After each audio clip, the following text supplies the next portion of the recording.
Aportando Luz, episodio 14.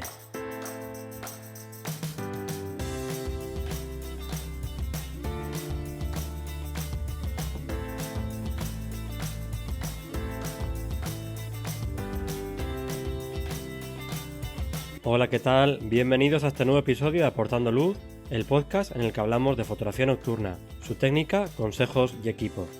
Soy Javier Rosano, fotógrafo especializado en fotografía nocturna, y para todos aquellos que no me conozcáis, podéis pasaros por javierrosano.com, donde podréis ver mis últimas fotografías, el blog con consejos y fotografías nocturnas explicadas, o las convocatorias de los próximos cursos y talleres. Además, en la web podréis descargaros de manera totalmente gratuita mi ebook de fotografía nocturna. Más de 50 páginas contando al detalle y partiendo de cero toda la teoría de la fotografía nocturna, desde los parámetros de la cámara a las técnicas y herramientas de iluminación, pasando por el uso de las estrellas para equilibrar la composición. Todo ello apoyado con 35 fotografías explicativas y que a modo de ejemplo ayudan a entender mejor la teoría. En el episodio de hoy voy a responder a algunas de las muchas preguntas que me habéis mandado. Pero antes tengo una noticia que daros. Hay mucha gente que cuando saco un taller o cuando voy a dar una charla que me escribe para ver si se puede ver por internet, para ver si algún día voy a ir a la zona en la que vive él o que le pille más cerca, y al final me sabe mal por no poder llegar a tanta gente, así que he decidido grabar una serie de videotutoriales, de cursos online, para que podáis acceder desde cualquier sitio, en cualquier momento y todas las veces que queráis. He dividido los cursos en dos tipos. Uno son los videotutoriales de procesado, en el que la idea es que además de ver en cada uno una fotografía distinta, que cada procesado, que cada vídeo refleje y muestre una técnica diferente que no se haya visto en ningún vídeo anterior, para que cada uno de ellos, además de ver ese flujo de trabajo en una fotografía nueva, aporte algo nuevo. Desde hacer un procesado de una fotografía nocturna hasta una panorámica nocturna con bracketing, con diferentes exposiciones, apilado de fotografías para reducir el ruido, es decir, que cada uno de ellos aporte algo. El otro tipo son los cursos que están más orientados a la técnica en sí, como pueden ser, por ejemplo, la propia técnica de la fotografía nocturna, la fotografía circumpolar, la fotografía de vehículos, iluminación, etc. Actualmente, dentro de esta última categoría, de la de cursos dedicados más a la técnica, tengo un curso de teoría de la fotografía nocturna, donde podrás obtener una base teórica sólida para poder poner en práctica la fotografía nocturna de una manera mucho más autónoma, aprender de una forma más rápida y más segura, porque todos sabemos que al final la fotografía nocturna tiene una técnica que es bastante compleja y que es muy complicado avanzar si nadie te la cuenta. Y es muy fácil luego volver a casa después de una salida nocturna, después de haberte recorrido 40, 50, 100 kilómetros, de haber pasado frío y cansancio, volver a casa con la sensación de que no has conseguido nada, de que no has podido avanzar. Esta es la teoría que doy en mis cursos de fotografía nocturna y a la que vas a poder acceder de forma online y todas las veces que quieras y sin ningún límite de tiempo. Otro curso también dedicado a la técnica de la fotografía nocturna es la iniciación a la iluminación, donde vamos a ver qué herramientas utilizo yo para iluminar, cómo podemos iluminar, cómo hacer un esquema de iluminación. Me vas a ver a mí en una localización poniendo todo esto en práctica y con diferentes ejemplos, cómo queda cada fotografía, además todas ellas sin revelar, directamente tal cual aparecen en Lightroom una vez importadas, así como vamos a ver las fotografías, para que veas que todo eso es gracias a la iluminación. Y por último, hay un curso de composición en fotografía nocturna, donde vas a aprender las diferentes unidades que componen el lenguaje de la composición. Vamos a ver qué transmiten, cómo utilizarlos en nuestras fotografías nocturnas para reforzar el mensaje que queremos transmitir y también cómo ordenarlos y cómo trabajar con ellos. Por otro lado, en la parte dedicada al procesado, tengo por ahora dos vídeos, dos cursos. Uno de ellos es el de iniciación al procesado en fotografía nocturna, donde vamos a ver un flujo de trabajo esencial para poder procesar y revelar tu fotografía nocturna, reducir el ruido al máximo, procesar la Vía Láctea, trabajar con las estrellas de forma independiente, trabajar con máscaras de luminosidad, utilizar diferentes filtros para generar determinadas atmósferas. Es decir, el flujo de trabajo con el que parto yo como base en todas mis fotografías nocturnas.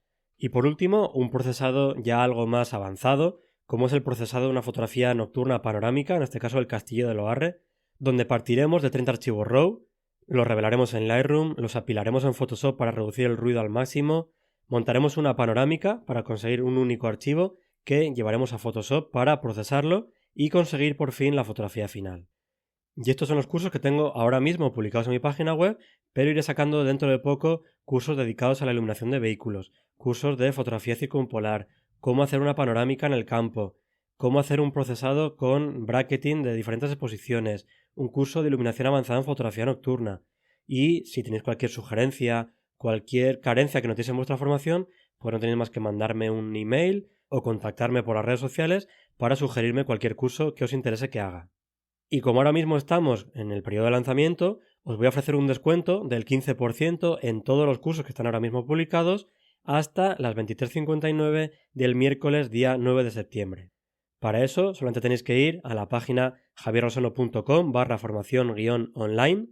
Repito, javierrosano.com/formación-online y podéis elegir, podéis comprar los cursos que os interesen y una vez que estéis ya en el carrito, introducís ahí el código aportando luz 15 y se os aplicará el descuento del 15% en todos los productos que estéis comprando.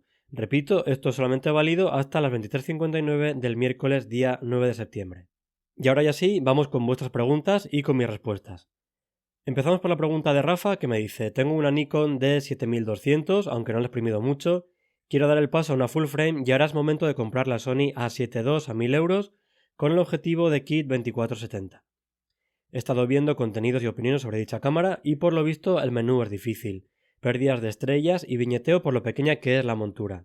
He visto que tú la has tenido o la tienes y quisiera preguntarte si me la recomiendas para entrar en full frame. No sé si podré usar mis objetivos APS-C porque creo que la Sony lleva recorte para ello. Bueno, pues muchas gracias Rafa por tu pregunta. Bueno, pues sí que es cierto que el menú de Sony es más diferente de lo habitual, pero yo venía de Canon, de una 450D, de una 6D, y me costó al principio un poquito acostumbrarme, pero bueno, yo creo que enseguida te haces con él y desde luego no es algo que a mí me impediría, me echaría para atrás a la hora de comprarme una cámara nueva.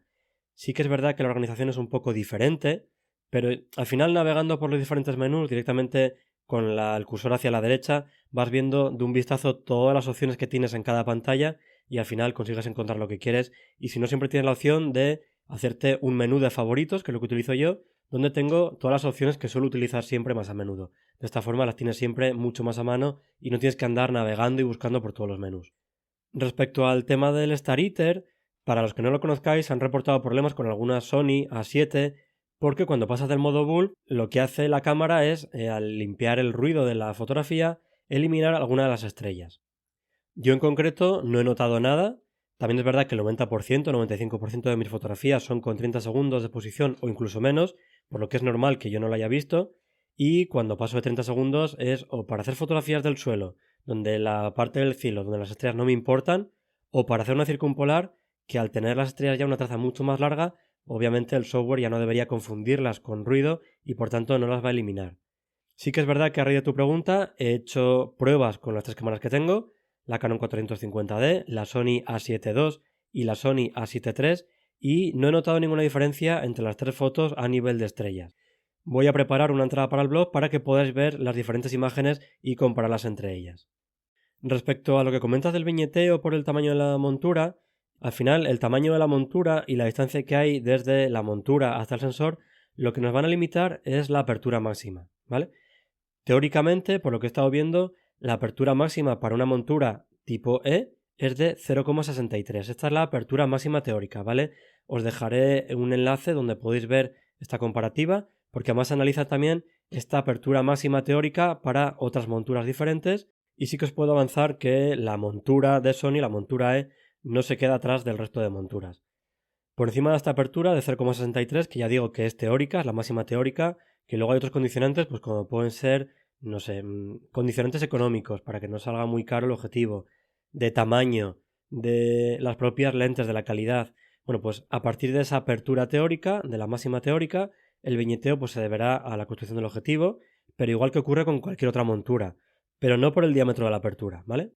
Por último, respecto a lo que comentas de los objetivos APS-C para la montura de Sony, la A7 II es una cámara que es muy buena, que trabaja muy bien a ISOs altos y sí que es verdad que tiene opción para disparar en APS-C. Lo que yo sí que te recomiendo es que te pases a objetivos nativos para montura E lo antes posible.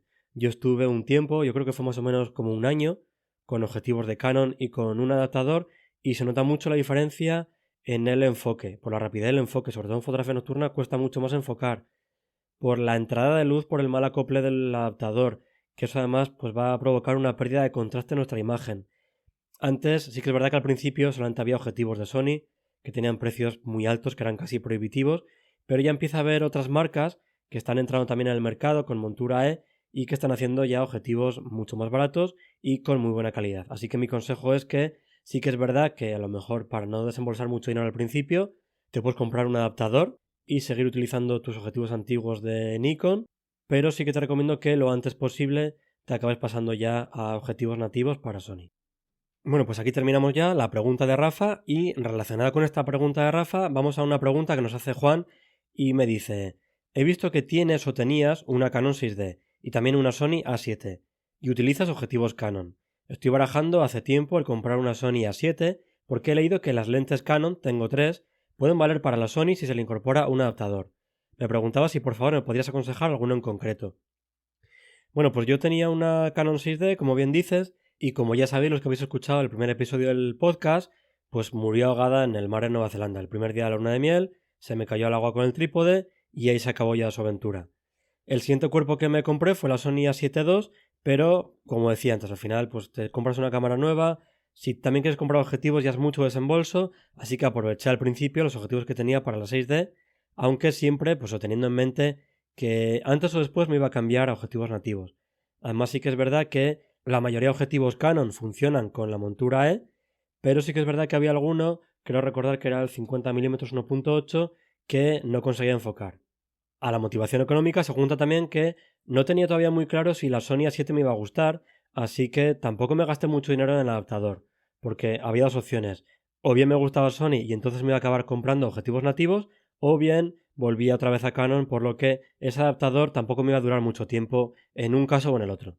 El que yo me compré es la primera versión del adaptador de Viltrox, ahora creo que van ya por la versión 4, te dejo el enlace en las notas del programa.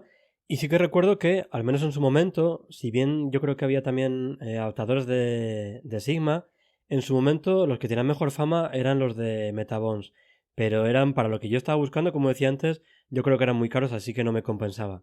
Me compré el adaptador de Viltrox y, quitando los problemas que comentaba antes, que no funcionaba muy bien el enfoque, sobre todo en fotografía nocturna donde estamos exigiéndole mucho a ese enfoque, necesitaba mucha luz. Había ocasiones en las que confirmaba el enfoque pero no estaba bien enfocada la fotografía.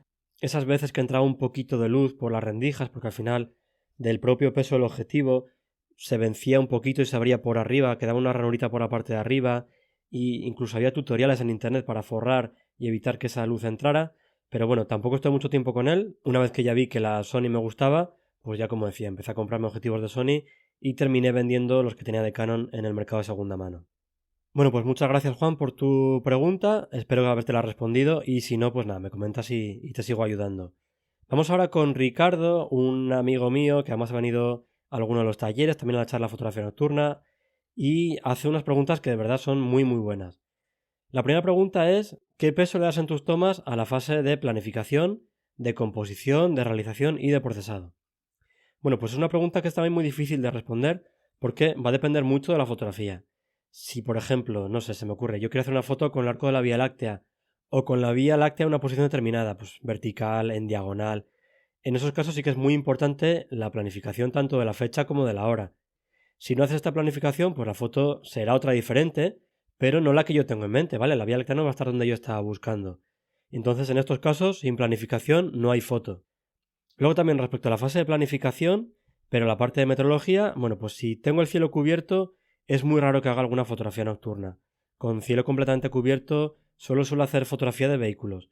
Pero, por ejemplo, quizás el caso más extremo es cuando quiero sacar el arco completo de la Vía Láctea, en cuyo caso el cielo tiene que estar prácticamente despejado, tiene que haber muy poquitas nubes.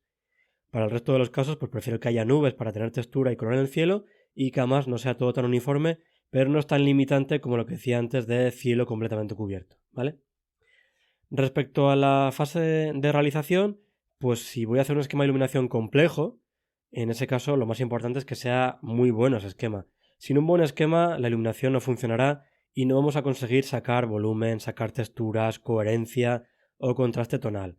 O vamos a tener que estar mucho más rato en el campo dándole vueltas a la localización, cómo iluminar, por qué se están solapando aquí, cómo corregirlo. Y entonces yo en esos casos sí que prefiero siempre tener una foto de una visita diurna con la que trabajar en casa con mucha tranquilidad, sin las prisas de estar allí, de saber que se me está haciendo tarde, de que no me va a dar tiempo de hacer otra fotografía más, otro encuadre, otra localización, sino que ya tengo mi esquema trabajado, lo tengo en el móvil, le echo un vistazo y ya sé más o menos por dónde tengo que ir. Sí que es verdad que a lo mejor tendré que corregir algo, pero es una forma muy rápida y muy buena de ir más a lo seguro y de no perder tanto tiempo. Y con la composición pasa también algo parecido. Al final, si no la has cuidado y no la has pensado de manera previa, puedes tener un cielo espectacular, una iluminación muy buena, pero la foto no va a estar redonda, le va a faltar algo, ¿vale? Entonces, creo que también es muy importante pensarla muy bien para hacer que esa fotografía esté perfecta, ¿vale?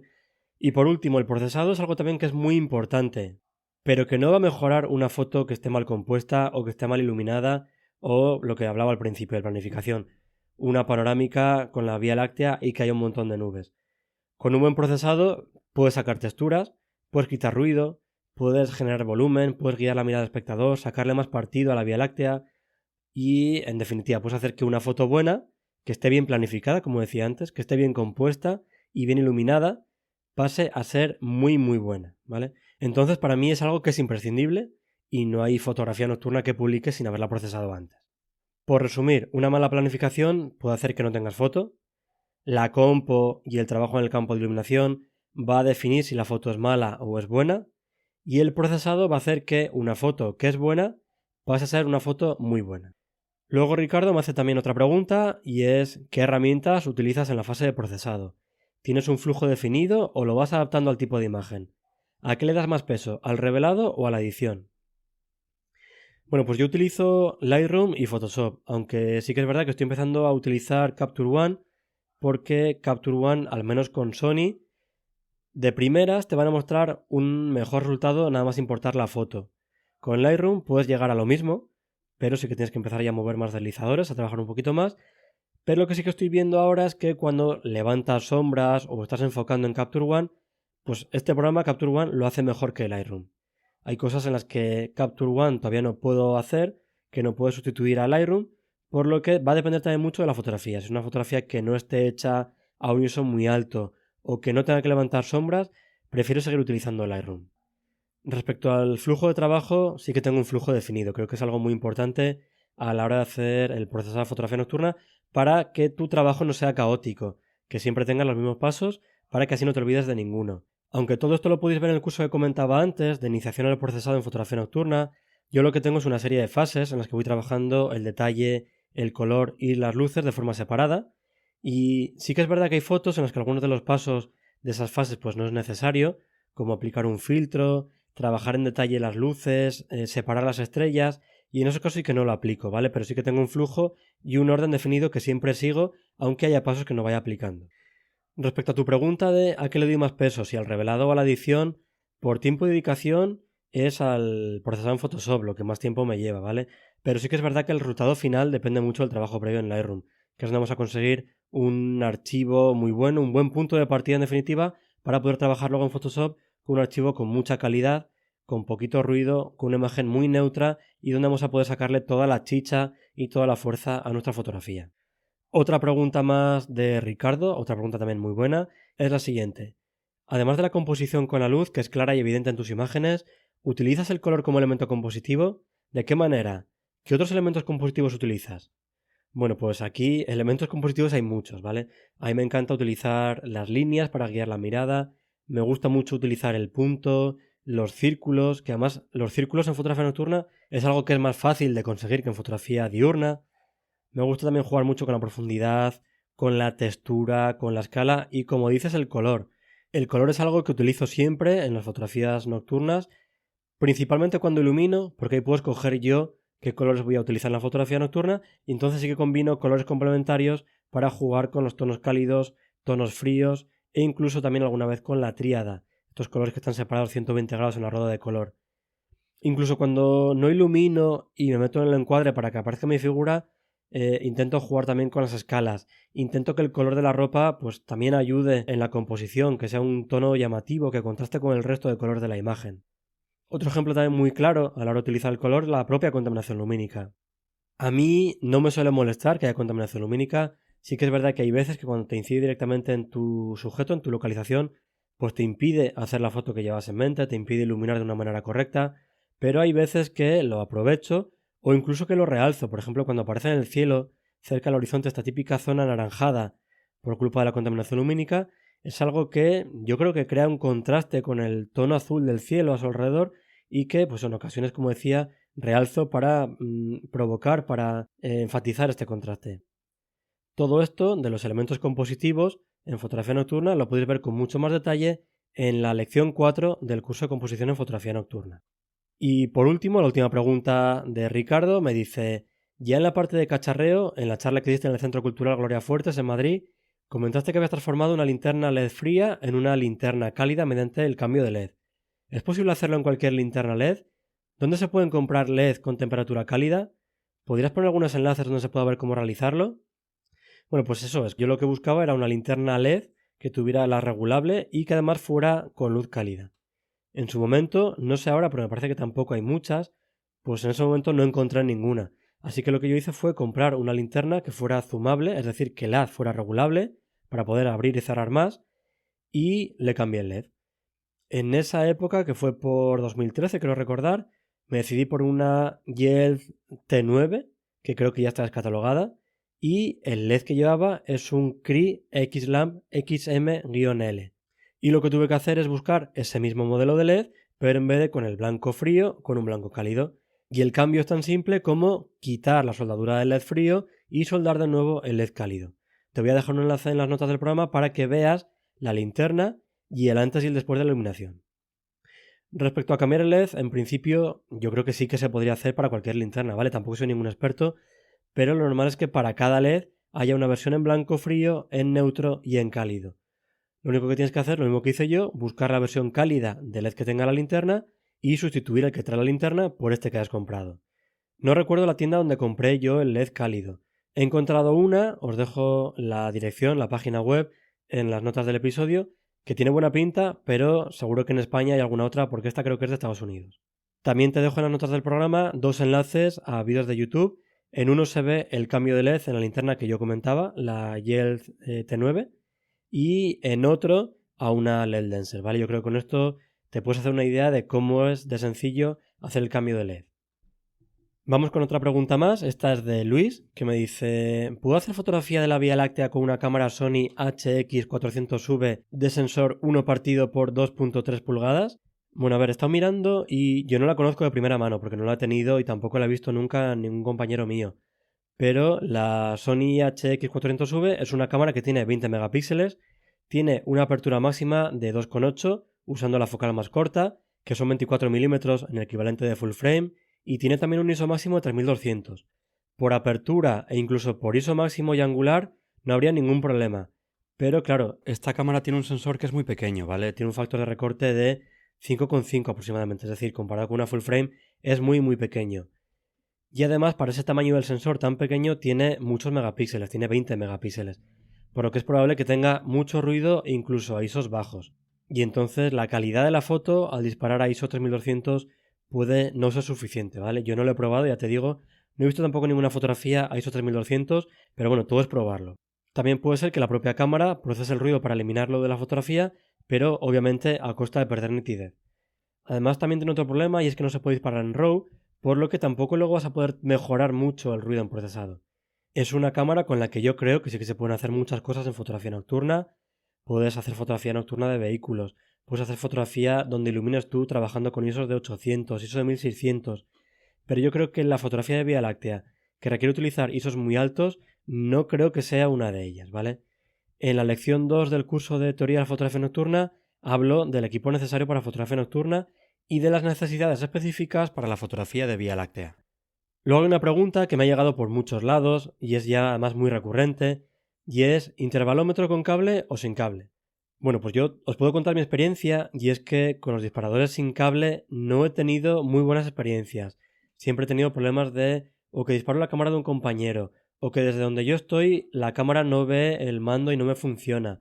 Entonces lo que yo hago es, si es una única foto de menos de 30 segundos, lo que hago es configurar el retardo de disparo en la cámara en 2 segundos si no tengo que iluminar, o en 10 si tengo que iluminar, de tal forma que con esos 2 segundos o 10 segundos El movimiento que yo puedo introducir al presionar el disparador se acaba mitigando y además si tengo que iluminar y tengo que ir a algún punto en concreto para empezar la iluminación, pues puedo llegar con esos 10 segundos sin tener que correr.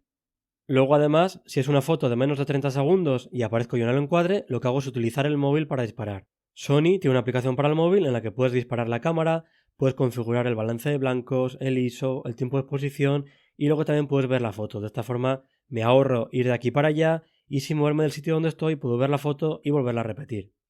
Por otro lado, si la foto es de más de 30 segundos o voy a hacer una circumpolar o un timelapse, entonces ya sí que utilizo un intervalómetro pero disparado por cable. Y vamos ya con la última pregunta, y esta es de el usuario Oreretac, que me pedía en iVoox si podía hablar sobre las cajitas de luz que hay en el mercado. Dice que le gustaría comprar alguna, pero que hay varias y hay mucha diferencia de precio. Yo te puedo hablar de lo que utilizo y de lo que conozco, ¿vale? Las que utilizo más a menudo son unas cajas de varios LED, que tienen mucha intensidad, así que son muy buenas para espacios de gran tamaño, pero tienen un problema y es que o quitas las pilas una vez que las dejas de utilizar, o es muy fácil que se enciendan accidentalmente. Yo muchas veces abro la mochila y me encuentro lucecitas parpadeando de color verde, de color rojo, y es que con cualquier golpe a las propias cajas LED, con un golpe al mando, ya se encienden. Estas son unas cajas que rondan los 18 o 20 euros que están en la venta en Amazon, y además viene un pack de 4, ¿vale? Con un mando a distancia. Luego también tengo otras cajas que en vez de ser de varios LED, tienen solamente un LED y tienen la ventaja respecto a las otras que ocupan mucho menos. Puedes llevar 8 bombillas en el bolsillo con el mando a distancia, que también es más pequeñito, y caben en cualquier hueco y se ocultan muy fácil en el encuadre. Estas, al contrario que las otras de varios LED, sí que se pueden apagar por completo. Puedes desenroscar un poquito el compartimento donde va la pila y ya, aunque se den golpes, aunque aprietes el mando sin querer, no se van a encender. El precio es muy parecido también al de las cajas de varios LED, de 18 o 20 euros, y también están a la venta en Amazon. Estas son además unas luces que nos las recomendó Lourdes en el episodio 4, fue su artículo recomendado. Tanto las cajas de un solo LED como las cajas de varios LED se pueden configurar tanto en intensidad como con tono, como decía antes, con un mando a distancia, y son las que utilizo yo para iluminación de interior, para dar color al interior de un edificio, a un vehículo, y todo esto lo vemos en detalle en la lección 4 del curso de teoría de la fotografía nocturna, cuando vemos las diferentes herramientas de iluminación y cómo utilizarlas. Y por último, otra caja de luz que también utilizo es de la marca Mirfac, en la que solamente se puede configurar temperatura de color y la intensidad mediante el móvil, ¿vale? Pero sí que tiene modificadores de luz para poder cambiar el tono, que son una especie de cristalitos que pones delante de la luz, y tienen también varios difusores. Esta tiene mucha más potencia que las otras que comentaba antes y las utilizo pues para grabar vídeos o cuando quiero utilizar un modificador de la luz para que la iluminación tenga un mayor tamaño. Todas estas luces, tanto las cajas de un solo LED como las cajas de varios LED o esta última Mirfa que comentaba, son sumergibles. Yo no he probado todavía meterlas en agua, pero sí que tengo idea de hacerlo. Os dejaré los enlaces a cada una de estas luces LED en las notas del programa. Y hasta aquí este episodio dedicado a responder vuestras preguntas de fotografía nocturna respecto al equipo que yo utilizo o a cómo trabajo yo en las fotografías en el campo o en el procesado. Antes de terminar, quiero dar las gracias a Damifichu y a Naos37 por sus reseñas en iTunes, muchísimas gracias, y si os ha gustado este episodio, suscribiros para no perder los próximos capítulos, y si queréis colaborar para que el podcast llegue a más gente, os agradeceré vuestros me gustas, valoraciones y comentarios. Muchísimas gracias por escucharme y por vuestro apoyo. Hasta el próximo episodio.